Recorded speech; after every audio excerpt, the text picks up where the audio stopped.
What's up, guys? So if you're watching this video, you're probably thinking about being a future technician or mechanic at maybe a dealership or a private shop, or you already are a technician and you're thinking about changing routes. Well, I kind of want to talk about what pay should look like, what your pay will look like starting out as a technician, coming from school or not. Should I go to school? And what kind of long-term looks like being a technician. So right now we are starving in the industry for technicians. Dealerships want you to work there and they'll do anything to get you to work there, minus pay you. So I currently work at a dealership. I work at a Volkswagen Audi dealership, and it's a big corporate mess, and I don't personally love working at that dealership, but I'm getting my certifications. Right now I'm sitting in a Airbnb going to school for, right now I'm getting my electrical certification. But we'll kind of touch on that as well here in the future. So starting off, what everybody cares about, pay. And this is a big reason why technicians are leaving the field, whether it be at a private shop not wanting to pay the way they feel like they should get paid, or being at a dealership mostly. And they just don't care because they're willing to channel you in and channel you out. They're prepared to have that flow of technicians, which is totally wrong, because a technician at a dealership should be kind of top of the tier guys that are willing to put in all the effort and put out the most quality, because all in all, people are paying the most for dealership prices with technicians that don't really reflect that cost, because they're just not willing to pay those middle class technicians the way they should, those higher class technicians the way they should. It just, the pay is so messed up with most of these dealerships that it's just not even worth it. So we have a huge shortage on those. Might be your opportunity to jump in, but pay from dealerships just isn't the same as it used to be. Talk about it real quick. Starting out, if you're graduating high school and you want to go be a mechanic, you're probably going to start out as a lube tech. And whether you go to school or not, we'll touch on school a little bit later, but whether you go to school or not, you're going to be a lube tech or you're going to be an apprentice. You're not, hopefully, going to start out as a flat rate technician, and I'll tell you why. When you start out as a lube tech or as an apprentice, you're probably going to be hourly, not flat rate, hourly. What does pay look like for an hourly technician? Well, it depends on where you live. I see them ranging usually anywhere from state to state, $15 to $18 an hour. At my dealership, a lube tech's going to get paid $18 an hour.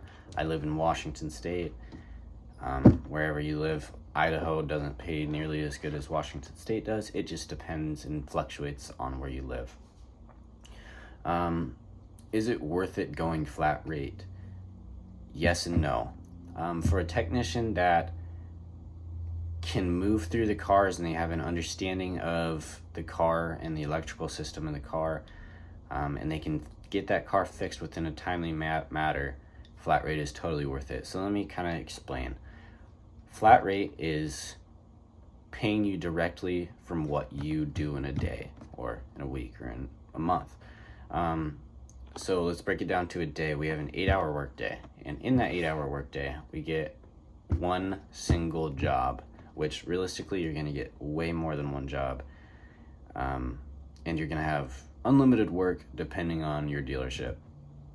But let's just say you get one brake job this day, and that brake job, front and rear, brakes and rotors, pays you 4 hours, which is what my dealership will pay me.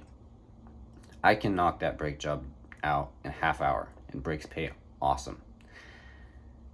So you knock that brake job in a half hour, you get that done, you get paid 4 hours, no matter what. If it takes you 8 hours, you get paid 4 hours. It doesn't matter what happened, depending if you're under warranty or whatever, blah, blah, blah. You guys can go down that rabbit hole, but if you're just a flat rate technician, you get paid on what the job pays. Oil change, 0.4. Takes you 0.8, doesn't matter. Takes you 0.2, doesn't matter. Pays you based on what the job pays, no matter how long it takes you. So again, if you're a new technician, definitely start out hourly. And I think it helps you with quality control as well, because as a flat rate technician, we want to get stuff done. We want to get ripping through these cars, keeping up on the quality, because we are a dealership and we need to be doing stuff correctly. And you should too. But if you're going to be hourly, you don't care about how long it takes you. You need to be caring about the quality of what it is. The time will come with the experience and the knowledge that comes with the experience.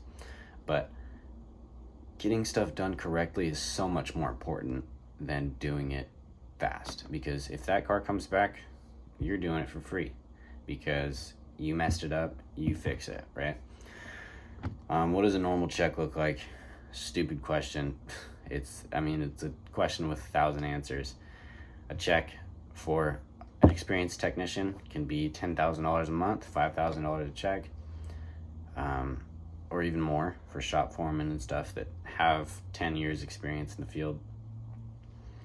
As a base technician, you're going to be looking at, depending on where you're at again, technicians from where I am from where the dealership that I'm at that are just starting out, they're looking at right around $1,200 a paycheck, maybe $1,200 a paycheck, meaning, $2,500 comfortable. That's like kind of pushing it. That's being a lube tech and apprentice. So talking about where we want to work, if you want to go work for a private shop, awesome. They'll probably offer you more starting out than a dealership will. Are there the benefits of health insurance, dental, Maybe not, maybe. It just depends on what private shop you go to. There are a lot of shade tree private shops, so make sure you're in a good working environment. They should provide some shop tools because tools are very, very expensive. And that's another thing that I'll make another video on, depending on how this video goes, is tools. Tools can get blasted expensive or be dirt cheap. It really depends on what you're doing. So talking about school, if you're gonna go work at a dealership and you don't have years and years of experience prior, your school does not matter. It does not matter if you went to school or not. The hands-on experience is so much more important than going to school. That's just my opinion. Some people may have different opinions. I didn't go to school, but I do have friends and family that have gone to school to be a technician, and it's expensive. It's $40,000 to go to school. I'm at a school right now getting my certifications for free. I'm getting paid to go out and go to school. You don't need to go to school, especially if you're going to work at a dealership. That's just my opinion, and based on past experience. Where are you going to do this as a career? Let's talk about that real quick. I want to have a private shop when I get older, and getting my high voltage certification is super important because where are we going? We're going to EV cars. We're going high voltage cars, electric vehicles. We're going high voltage if you like it or not. Now, are there statistics about, we don't have enough energy? We're going high voltage. When, where, don't know. But for example, Volkswagen wants to be, their goal is to be strictly high voltage vehicles by 2030, and they want to be only high voltage vehicles for sure by 2035. So it's coming, guys, whether we like it or not. Do I love the sound of a old V8 Mustang? Yes, but high voltage vehicles is where things are going. So by me going to the school and my goal of being a shop owner, I will be able to service those high voltage vehicles, inspect them, discharge them, etc. And when you get up there, it doesn't matter, Bryce, you don't need your certification. You're one wrench away from dying. Like those high voltage circuits are not something to mess around with. And it's not just unplugging a battery, it's so much more than that. And so working at a dealership, you do get that schooling to be high voltage certified, and that's super nice, especially if you want to own your own shop. So it just depends. If you want to career it out, working at a dealership for the rest of your life, you're going to get paid down the road very well. I know guys that are making $45 an hour flat rate at my shop, and their efficiency is 160%. They're making awesome money. It just depends on where you want to go. And that's just talking about the long term. If you're going to go to a shop, I would stay. It's hard because dealerships are not going to pay you accordingly to your experience or what you think you should get paid. Private shops are going to pay you better. So if you want short-term money and you don't want to do this for the rest of your life, go to a private shop and start making your money. If you want to get schooling, education, you want to do this as a long-term career, you want to learn about high voltage vehicles, go to a dealership. Get the schooling for free. Make sure you ask in the interview, will I have access to schooling? And get your schooling and get it done at a dealership, because you can. Are dealerships screwy on money? Yes. Does corporate suck? Yes, it 100% does. But it just depends on where you want to go. Again, guys, that's all I got for you on this video. But let me know what you guys think down in the comments, and hope you have a great day.